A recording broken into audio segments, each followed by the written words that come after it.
Hello and welcome to lecture number 12 in the course Robot Motion Planning. In the last class we looked at cell decomposition methods where you take the whole workspace, then you divide it into small cells, find the connectivity between the cells, and then try to find the path from the initial point to the goal point. Now if the workspace is very large or there are complex obstacles, then what would happen, the cell decomposition method will take a lot of may take a lot of time because you have to explore the full area, right, the full workspace. So in such cases what we do is we use the next method which we'll be looking at today, that is called sampling based methods. That means we don't need to search the whole workspace, but we just need to search in areas which is of interest to us, or search in such a way that you can go from the initial point to the goal point without searching the whole workspace. Okay, so today we'll look at sampling based methods. Okay, so today we start off with sampling based methods, and as I was mentioning that in such methods we don't need to explore the whole workspace because it takes a lot of time. Okay, now also in case of systems having higher degrees of freedom, very large degrees of freedom, for example, look at this humanoid robot on the left hand side. This robot is picking up an object from under the table. Now how many degrees of freedom does it have? It can have very large degrees of freedom, somewhere around say maybe 50 degrees of freedom.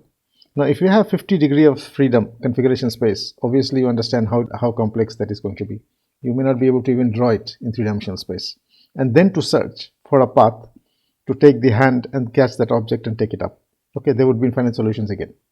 So if you need to do that, this can actually become a problem which you cannot solve by other methods, by drawing configuration space and things like that. The complexity increases exponentially with high degrees of freedom systems that we have seen. So we started off this course by talking about very simple mobile robot, circular mobile robot, or rather a point robot, and the point was moving around in space and avoiding obstacles, right? But as the degree of freedom starts going up, the complexity starts increasing, and it can increase exponentially. Okay. Now building C-space for high degree of freedom systems is very complex, and for example in the humanoid robot case here, it will be virtually impossible to draw this and then exactly figure out to find a path to catch that object and take it up. So this is one example. There can be other examples. Let's have a look at another example, which is what we call a snake robot or a hyper redundant manipulator having very large degrees of freedom, so maybe 10 degrees of freedom. Okay. So you can imagine that you have a robot here, very often called a snake robot, and the snake robot is having 10 degrees of freedom. So here there is one more degree of freedom, it's the end effector, and it has to go inside some position. Maybe there is a hole here. Okay, there is an obstacle and there is an object which is kept here on the table. Okay, so let's say this is an object which is kept on the table. Now it has to go inside this hole, okay, from here, and then go and catch that object and take it out. Now you have 10 degrees of freedom. Now again, this is the case where you have such high degrees of freedom that it will be very difficult to draw the configuration space and actually try to figure out what is the best way to go. Say for example, it can go in from here like this, catch this object, okay, position itself accurately, and then come out. Okay, but that will be a complex task if you're thinking in terms of C-space. So this is another example where which would be very difficult in case of C-space based planning. Okay, one way to go ahead for such problems is to simplify the problem. Okay, now exhaustive search covering all possibilities is not required. For example, in the previous case we looked at the humanoid robot which has 50 degrees of freedom. Now there will be infinite solutions. Okay. Now if you want to have an exhaustive search which will look at all the possibilities and then try to find which is the best possibility, now that would be time consuming and may not be even possible in finite time. Okay. So exhaustive search is not required. Okay, that is one. So we can search in a lower dimensional space. Okay. And we can search in a lower dimensional space and limit the number of possibilities. Okay, either by adding constraints or by reducing the volume of the free space. Now if you do that, what will happen is you are going to sacrifice what is completeness in terms of not having exhaustive search. Okay, so no exhaustive search. Okay, so this is something that will happen. The second is you may sacrifice optimality. Okay, that your solution may not be optimal in the global sense. It could be locally optimal but need not be globally optimal, because you are only looking at a finite set of solutions. Okay, so but by doing this you can simplify the problem. Now what is the basic way by which we perform this problem is that we use the sampling based method, and as the name indicates, we randomly explore a small subset of possibilities while keeping track of progress.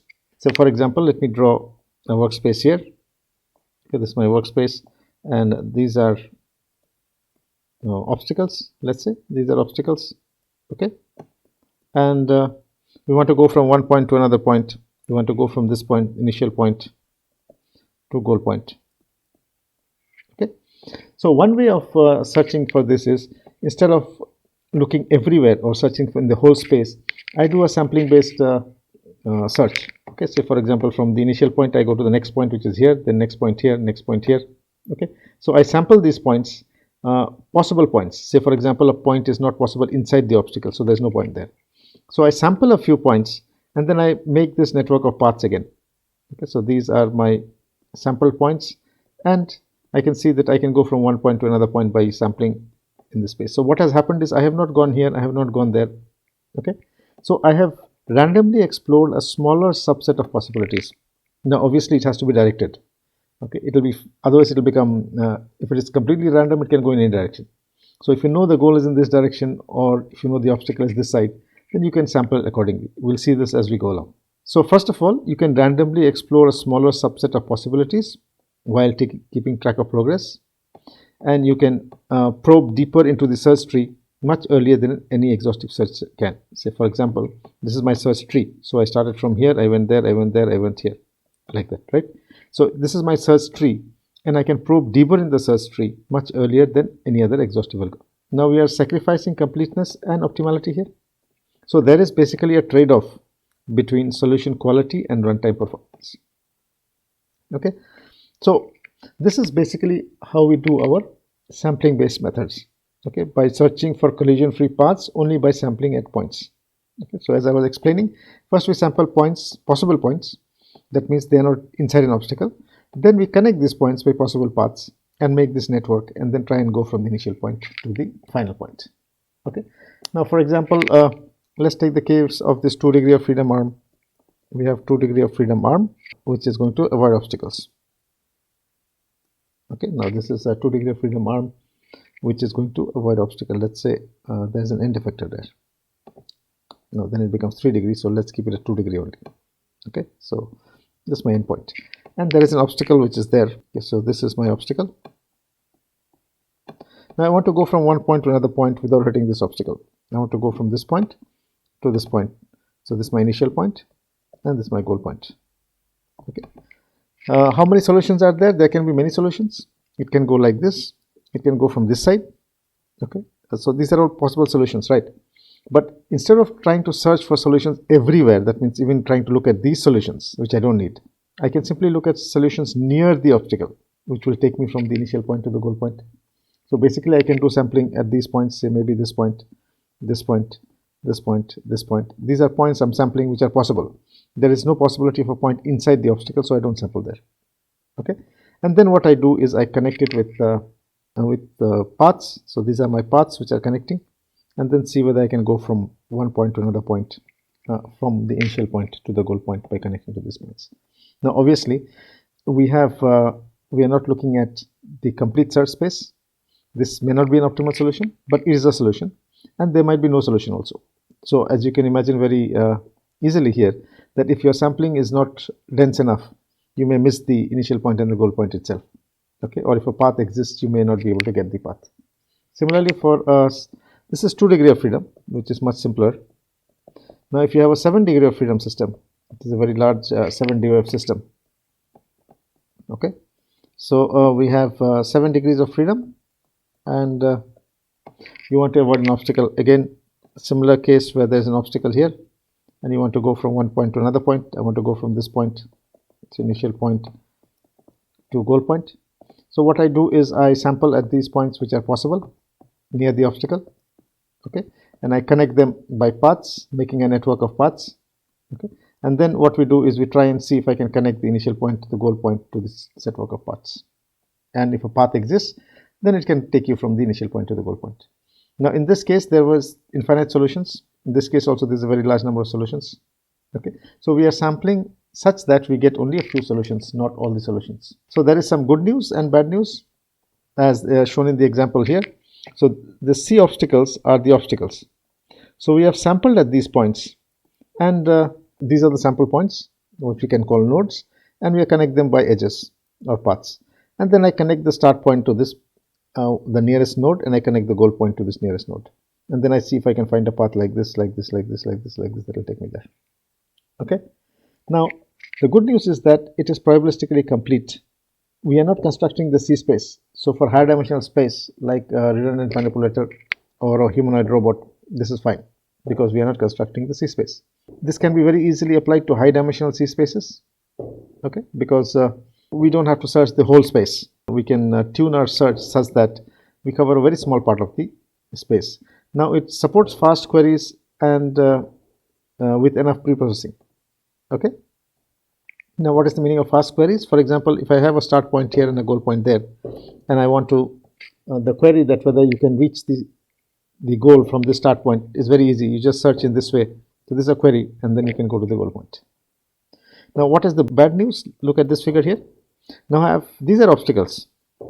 Okay, these are all obstacles, C obstacles. Now I have sampled, and after getting these samples, I'm getting this network of paths which are not connected. Why? Because there are these narrow passages there. As you can imagine, I did not sample there, so there is no connection of path there. Okay. Similarly, there is narrow passage here, narrow passage here. Now, if I want to go from the start point to goal point, I will not be able to go. There is no connected path. Okay.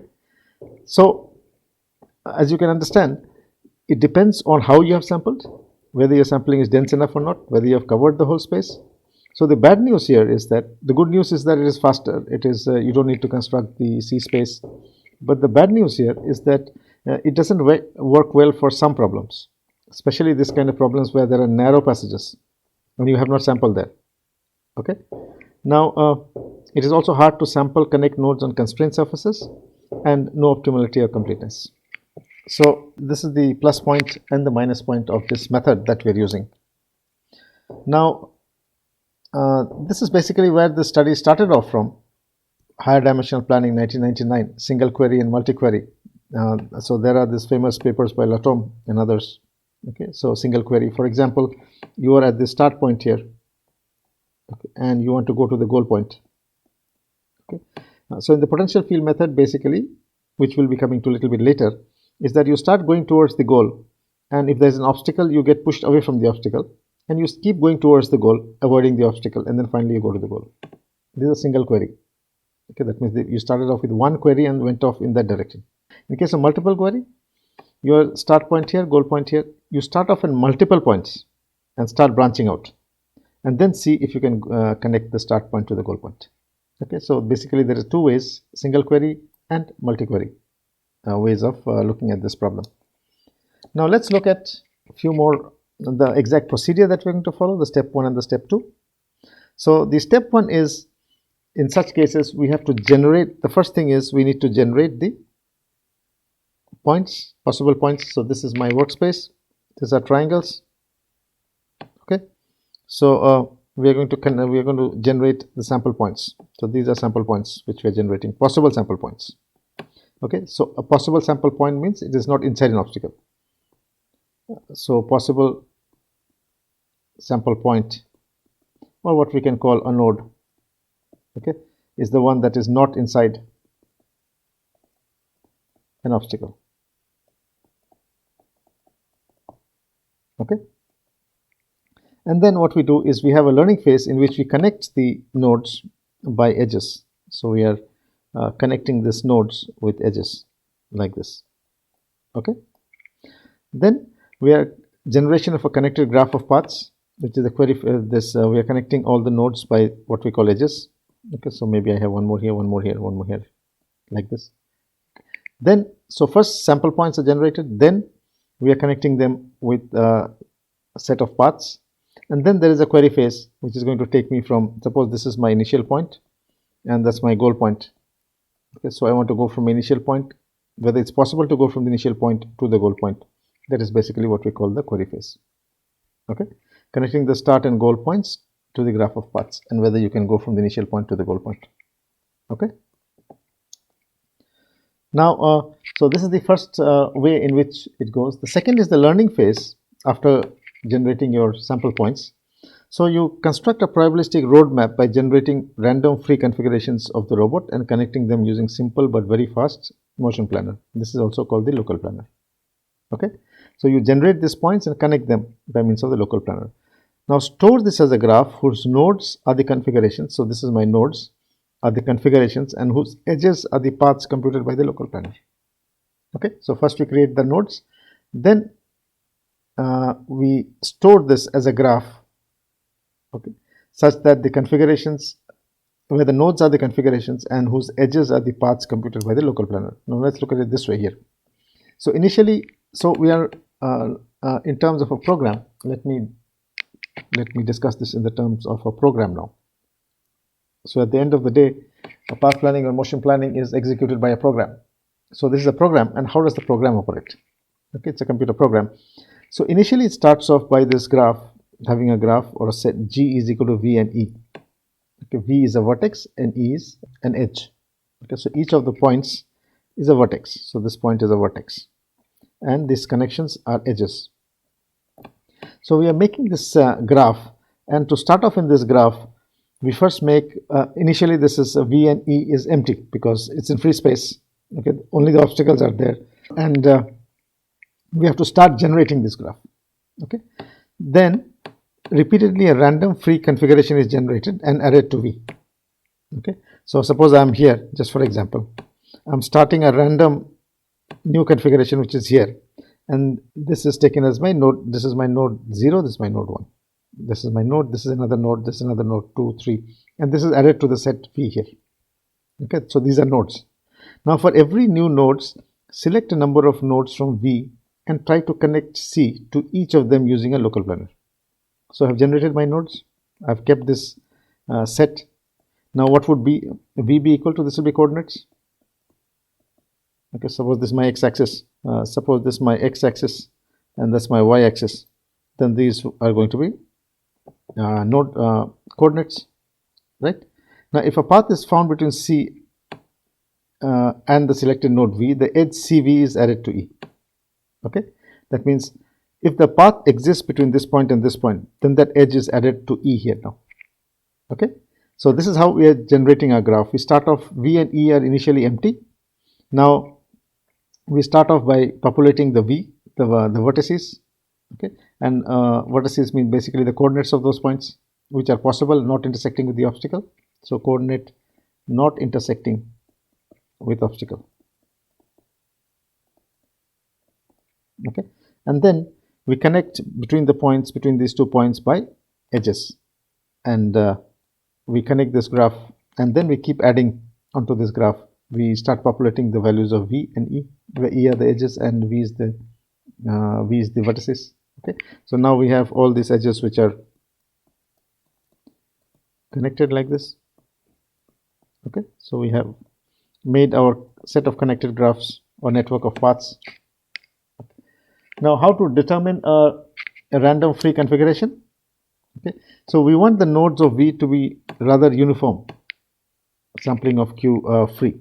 So draw each of its coordinates from the interval of values of the corresponding degrees of freedom. Okay, so for example, let's take this example of a 2 degree of freedom manipulator.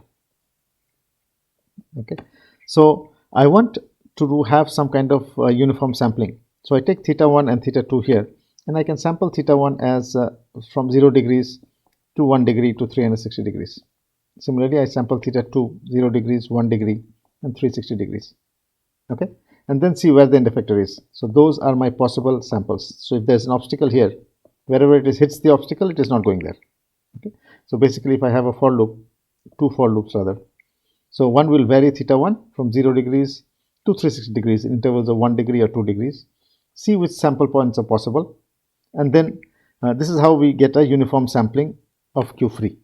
Okay, now check for collision both with robot itself and with obstacles. Now not only must you check for collision with the robot or with the obstacle, but even with the robot. For example, the link should not hit the other link. Okay, so that is also an obstacle for itself. So if collision is free, add to V, otherwise discard. That is how we make our point. That's how we sample our points. Okay, this is the way we go ahead. Now after this, we have made the points. sample points, we need a local planner. Now we need to make sure that the start and goal configurations can connect to graph, which requires a somewhat dense roadmap. Okay, we can reuse the local planner, okay, to connect the various points and generate the edges. That is what the local planner does. Now let's see how this is done here. So these are the points I've generated. Okay, so sample points I've generated which are not hitting any obstacle. There's no obstacle here. Okay, so these are my sample points which I've generated. Next is where I connect the points by means of an edge. So this point is connected to this one, this is connected to this one, and I proceed that way. So I choose a point connected to the nearest point. Okay, so these are points which I'm connecting. By doing this, what we get is a set of paths. Now the paths may not be connected. Okay, so this is the end of construction step. So I have had two networks, but they're not connected. Then what we need to do is we need to make the connection between them. So we use a distance function for making connections between points. Now D should reflect the likelihood that the planner will fail to find a path. Okay, so choose points which are likely to succeed for connection. Okay, for example, so typically we can look at Euclidean distance on some embedding of C. For example, let's come back here. Oh, let me just go there. Okay, so what we basically do is I want to make my connections now. So when I'm making the connections from one point, we should choose points which are closer to that point, which is likely to succeed. Okay, and not to choose points which are far away. That's how I'm trying to make my connections now. Now, typical approach could be Euclidean distance on some embedding of C. For example, let's look at so here I choose points. Now I had in the previous case, if you remember the blue lines, they were not connected. Now I want to connect them. So what I do is from here I choose points which are near to that. Their Euclidean distance is near to this point and not far away. Suppose I choose a point there, then the possibility of connecting this to that is less and is likely to fail.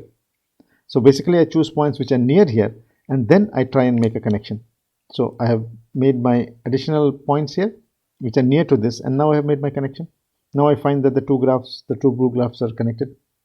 Okay, so let's come back here and look at this.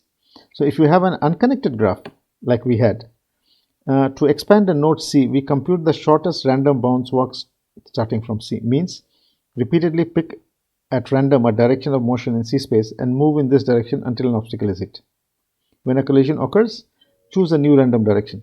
The final configuration N with the edge Cn are inserted into R and the part is memorized. What it means is that here you start with a random direction here and C and go until you hit an obstacle.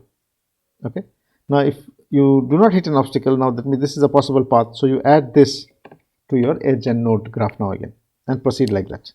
Okay. Now we will see that there can be different ways by which these branches can shoot off. Okay. But this is the basic idea of how we make the connections in the network of paths. So after you have made your connections, so first we have done sample. That means we created nodes N. Then we got edges. So we have got edges E, and we have made our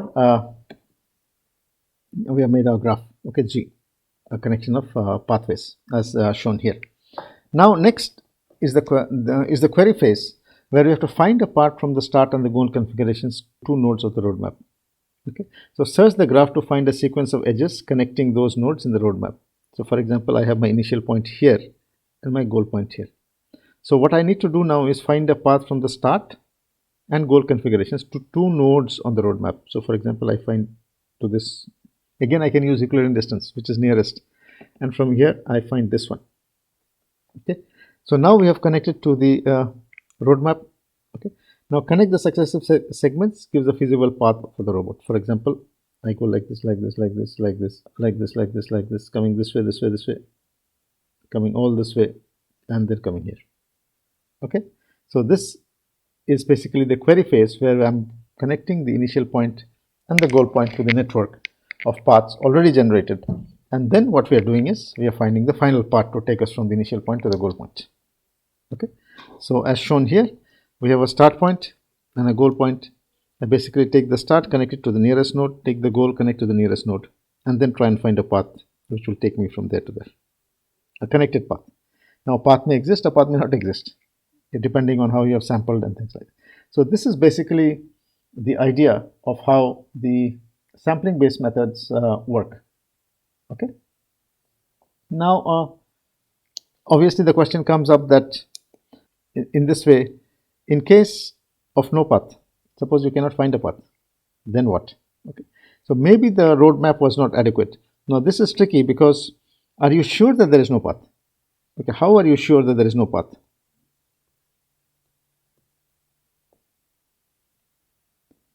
That no path exists. Okay, just because it could not find a path does not mean that there is no path, right? In this particular cases, for example, here, okay, we have obstacles like this, we have obstacles like this, we have obstacles like this, and so suppose we have a workspace like this, and we have obstacles which are here, here, here, and I have sampled like this, okay, and I have sampled this side, I have sampled this side, I have sampled this side, and I have sampled that side, and what we have ended up with is a set of graphs which are not connected. So I have a set of graphs like this which are not connected. Okay. Now I want to go from a start point. I want to go from this point, my initial point, to my goal point here. Okay. Now we can see with our eyes, because we have eyes, that there is a path, but this roadmap is not being able to find the path only because the sampling was not good enough. It did not cover everywhere. But that doesn't mean that the path is not there. Okay. So it basically means that maybe the roadmap was not adequate. Adequate means that it did not cover the whole workspace. Okay.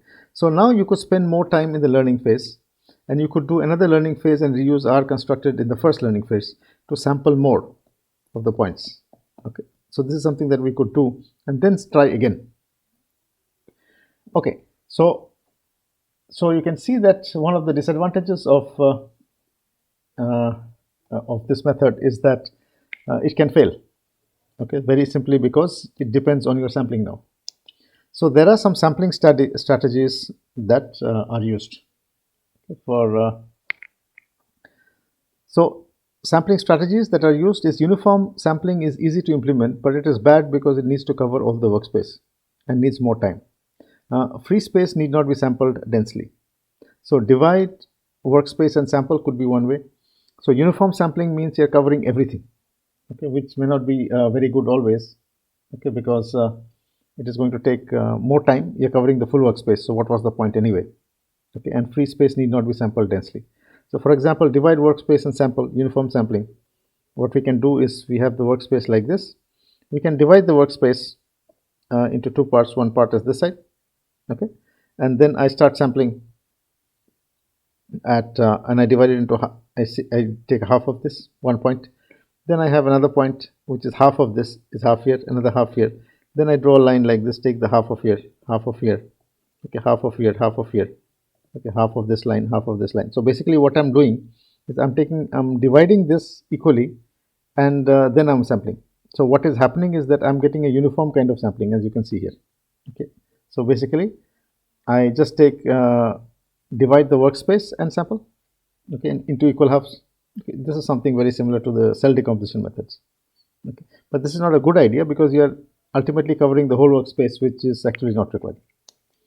Now, uniform sampling using grids.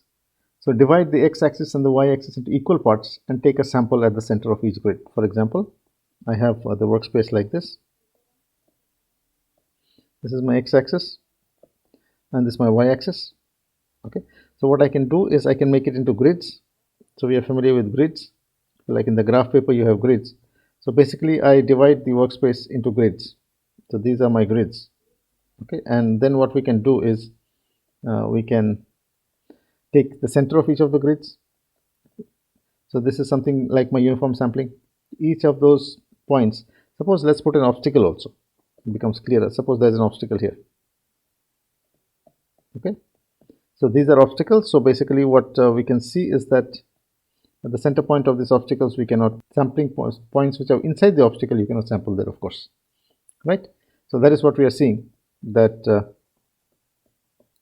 we have generated our sample of possible points using a grid now.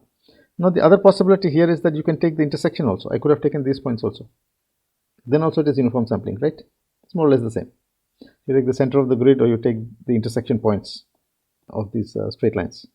Okay, then also we have covered the whole space using grids. Now, as we have seen that if there is an obstacle and we start doing uniform sampling, then I have covered the whole workspace. And if the workspace is very large, then what was the point anyway? Because we are supposed to be doing a sampling based method, not cell decomposition method, right? So there are some sampling strategies which are used, which will tend to make your search faster or make the samples faster so that the whole process becomes faster. Okay, so the first method is near obstacles. Now obviously that is clear, right? So if you have a workspace like this where you have obstacles,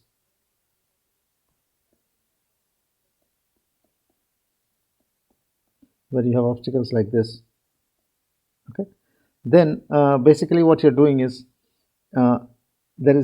you're sampling here and this is free space, right? So there is no point in sampling very closely here because this is all free space. Okay, so what is the point in sampling there? So a good idea would be to sample near the obstacles because you want to avoid the obstacles. So I'm going to sample near the obstacles such that, and not in the free space. Okay, so that is going to enhance my so this is near obstacles. Okay, so I'm going to sample more near obstacles so that my network of paths are actually avoiding the obstacles and I don't care about the free space. So if I'm going from here, I can go straight there. I don't need to sample anywhere here. So sampling near obstacles tends to help you in reducing the number of samples that are required and also helping you to avoid the obstacles. Narrow passages. Now, of course, we have seen in the previous case that especially narrow passage is the one that causes a lot of problem. That if we have obstacle like this and we have obstacle like this,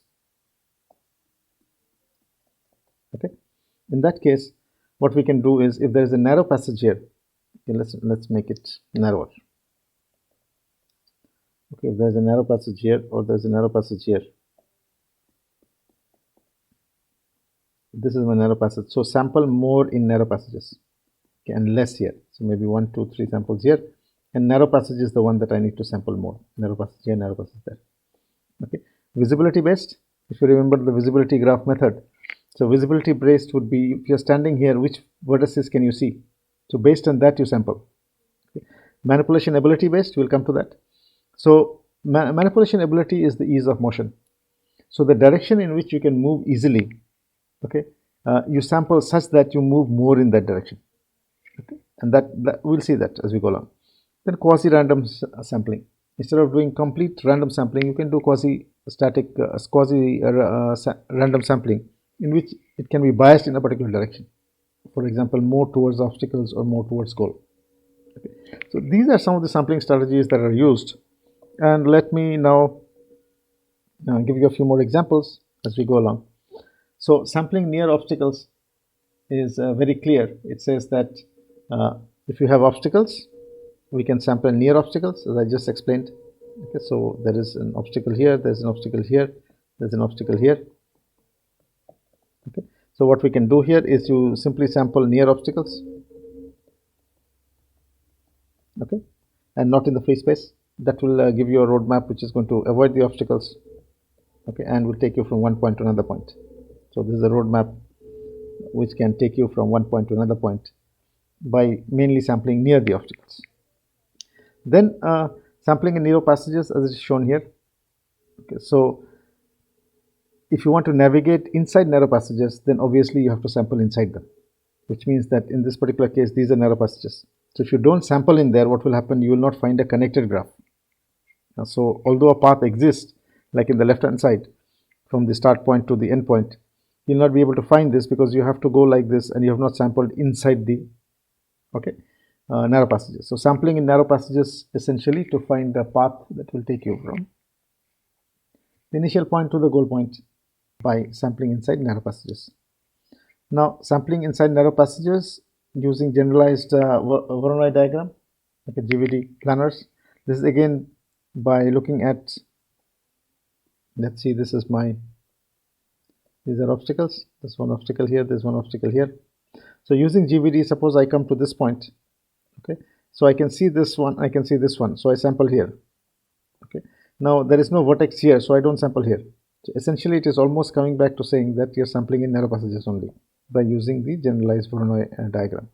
Okay, the other is by using deformation retracts.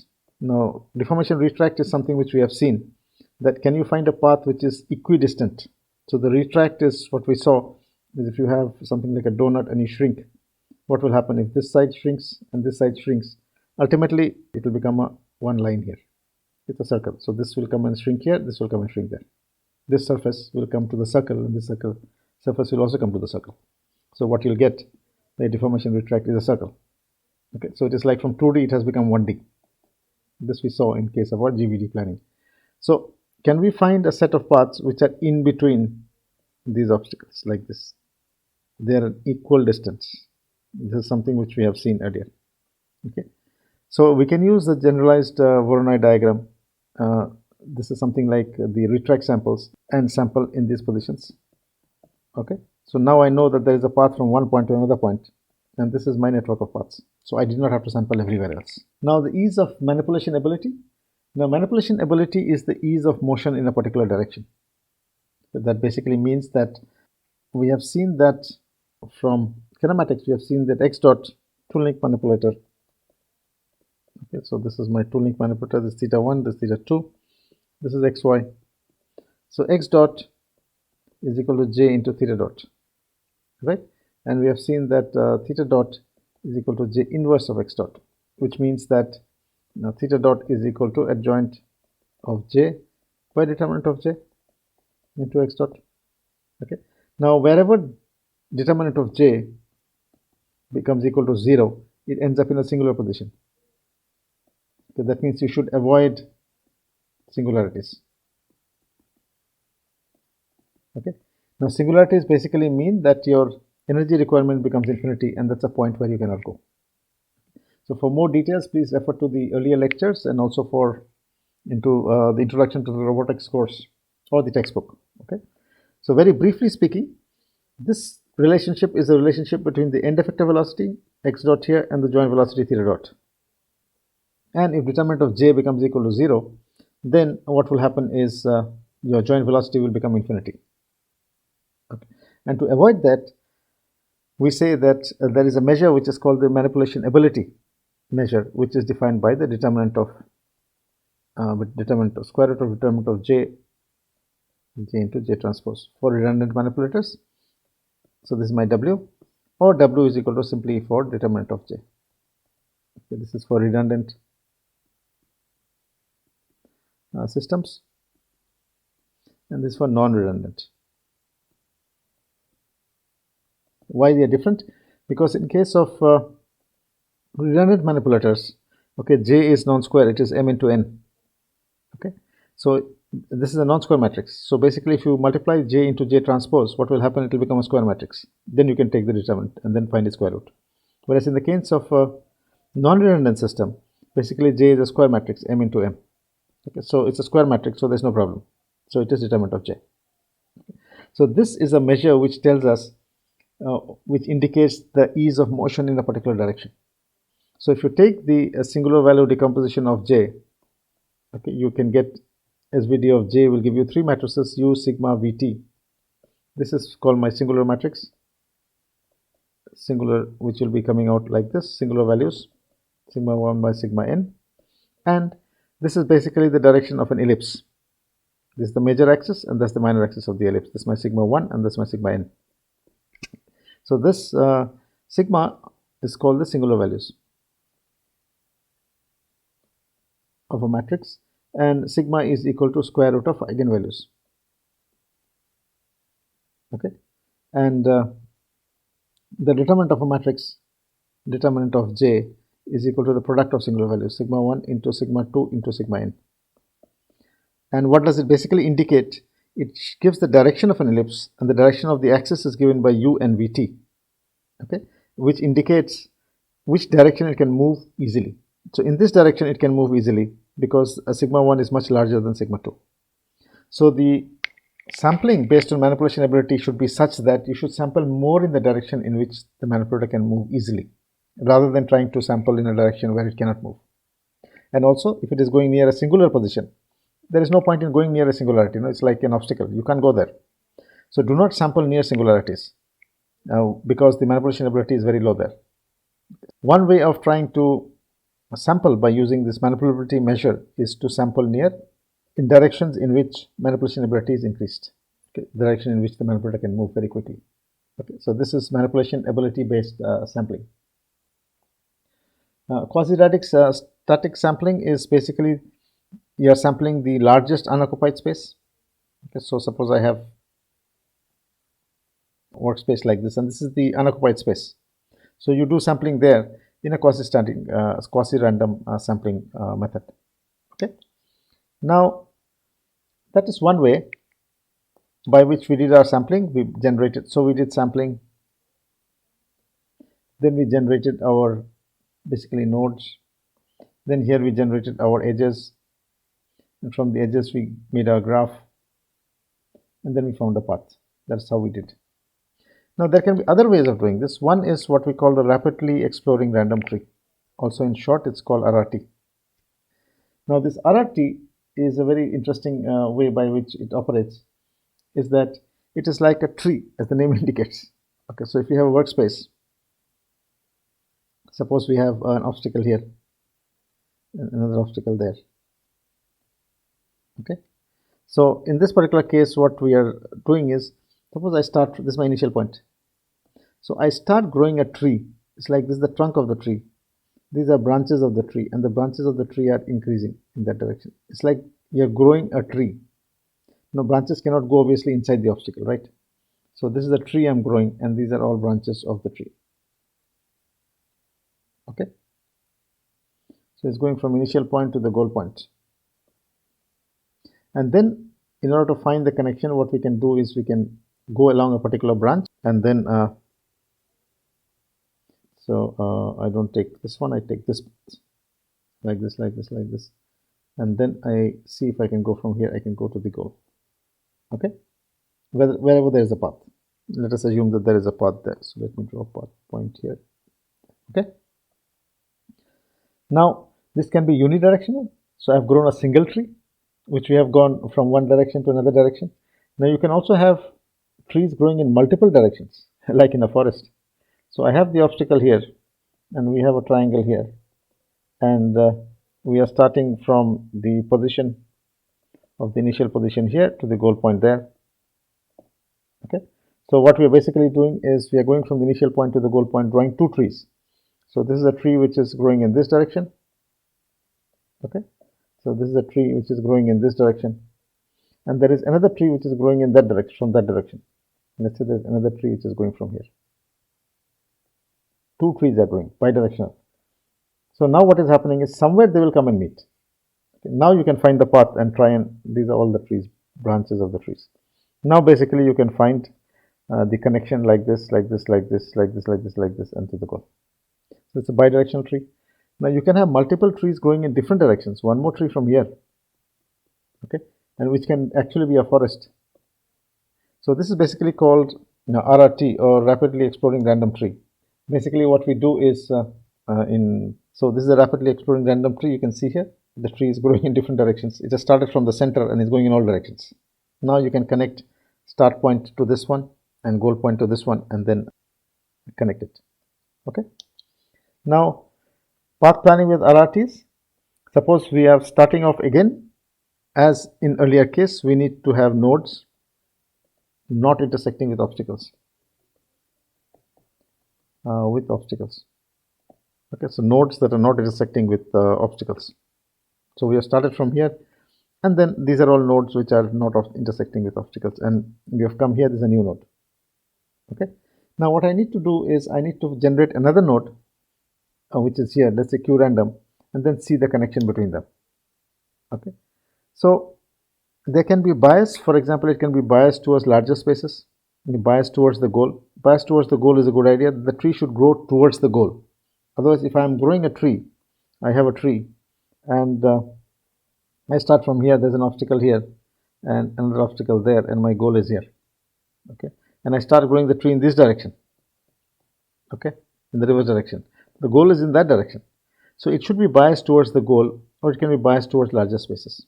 So bias towards goal can help the tree grow towards the goal. It will make your search faster. Now you can grow two other trees towards each other. So from the goal I start one, and from the initial point I start another one. Now this is one tree, this is another tree. I want to connect them now. Okay. Now how do I connect these two trees? For example, in this particular case, we have initial point here, goal point here. I want to connect them. Now I'm going to draw two trees. One tree can probably come from here, like this. I'm just giving an example. Another tree is coming from here. Okay. And I need to connect the trees now. So I need to connect this node and this node now. Now how do you connect these nodes? That is something which we are looking at.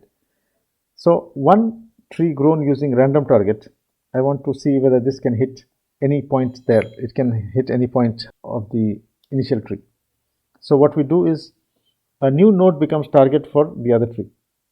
Okay, so I generate another node which is going to become a target for the other tree. So now how do I calculate? I can calculate the nearest node to the target. Okay, so from here I want to make a connection. So how do I get the nearest node? Now this again we have eyes, so you can see. This is a computer program, please remember. These are coordinates in space. Okay, x dash, y dash. Okay, so the computer program cannot see this directly, right? So from here, what it does is it has to find a target node to connect. So it can calculate the nearest node to the target. Okay, so from the target, this is my target. So I find the nearest node to the node. This is my Euclidean distance. So this is my distance, which is the nearest to that. I'm going to connect to this tree. Okay. Now try to add new collision-free branches.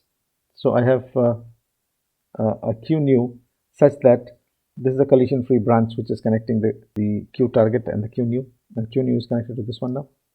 Okay. So this is how, and if this is successful, keep extending the branch. Okay. So what we are doing is we are making this new nodes from the target, okay, and putting this new Q news such that ultimately it goes and hits the Q target. Okay. And then finally we have made the connection.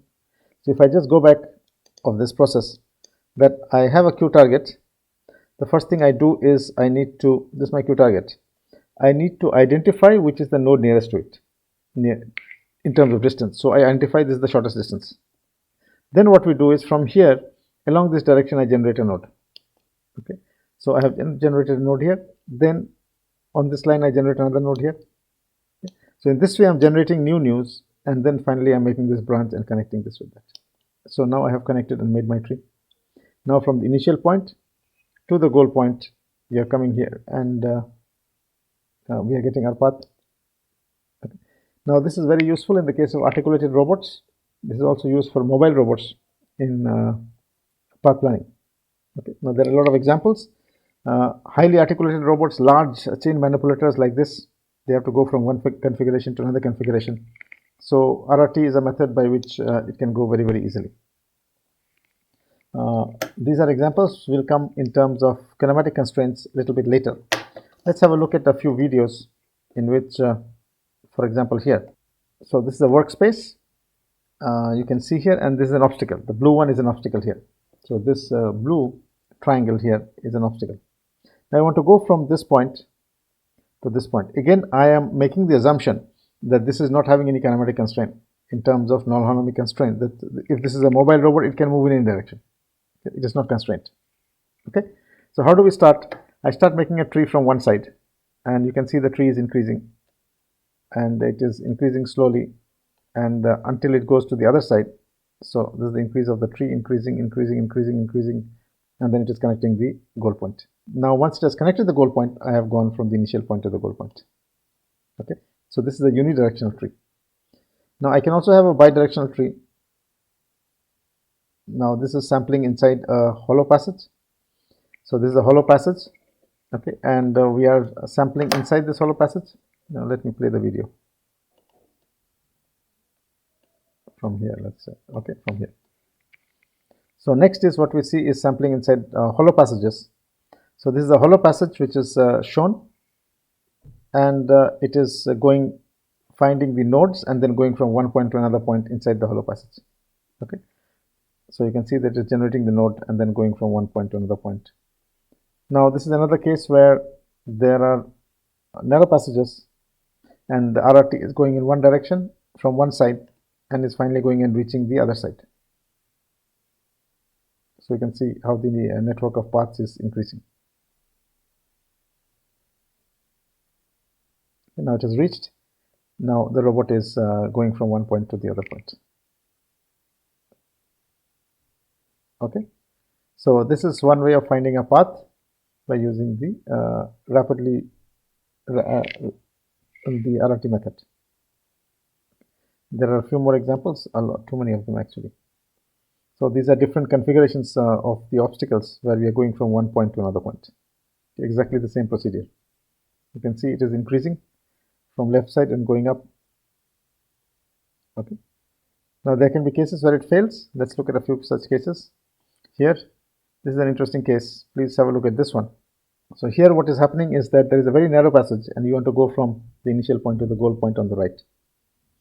And it is sampling, but it is not being able to find the narrow passage. Okay, because the narrow passage is very, very narrow there.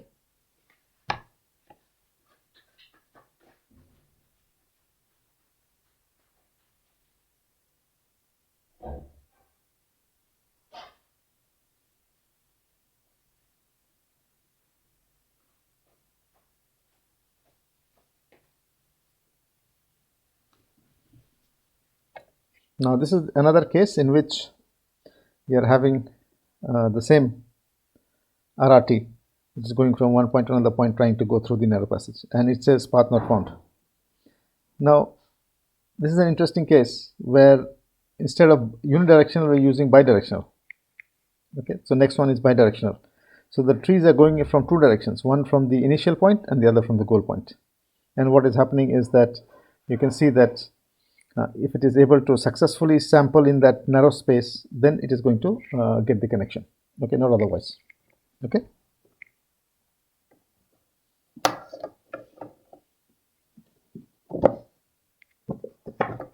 So here also it is sampling, but then it is not getting a path because it has not managed to reach the corner of the samples. So it is still sampling.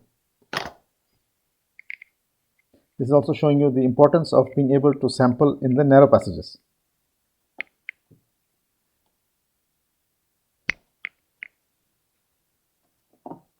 Now let's look at it. So it's saying path not found, but you can very clearly see that there is a path.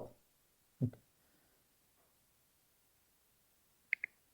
Now in the next one, what we are seeing is okay. The next video is basically for a serial arm manipulator. Now for the serial arm, it has to take the manipulator end effector and put it inside here, put it through there. Okay. So what it will do is it is trying to find configurations which are possible, which will take the end effector and put it through there using RRT only. Okay. So see as the video goes on, we see how it is finding. On the right side is the program which is basically finding the sample points and connecting them by edges. Okay. So you can see that the end effector is bending, and then finally it is able to go through the target point. That is that hollow section there. So now it is moving forward and is able to go through the that passage there, narrow passage. Okay, that we can see, right? So it has found a way to go through put the end effector through that passage, and also it can come out. Now it is coming out. Now this is another example of dynamic obstacle avoidance using RRT, where we have the application. Of course, as we come along, we'll see more application. This is actually an autonomous car. So in this autonomous car, you can see that the car is behind. Okay, on the right side you see is the simulation. Okay, so you can see the car coming out here. That's the car. Okay, so it has a LiDAR and a camera in front, and the simulation is shown here on the right side, on here. So the moment it sees something in front, it will stop. It will find another path by shooting out another ray. Okay, so there is a pedestrian who is approaching. So you can see that immediately it will see. Okay, so that was the person. So it has changed its path exactly by using RRT and then comes back again. Okay, so this is doing obstacle avoidance using RRT.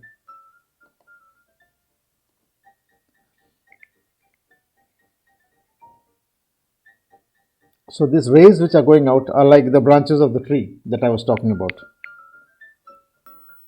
So this gives us an idea of how the system actually works in a real world situation. So autonomous cars also use RRT. Okay. Okay. So what we have seen is this autonomous vehicle actually uh, driving by itself and avoiding obstacles. Okay. Uh, and this is an application of RRT. In today's class, what we looked at is sampling based planning, that is, in which you do not have to search the whole workspace, you do not have to make C spaces, and you can sample a part of the workspace based on whether they're near obstacles, manipulation ability based sampling, or sampling in narrow passages, and then you can connect these paths and find a path. Okay, so this is a better way of, or faster way of finding a path to take you from a initial point to a goal point, especially in cases where you have very high degrees of freedom systems.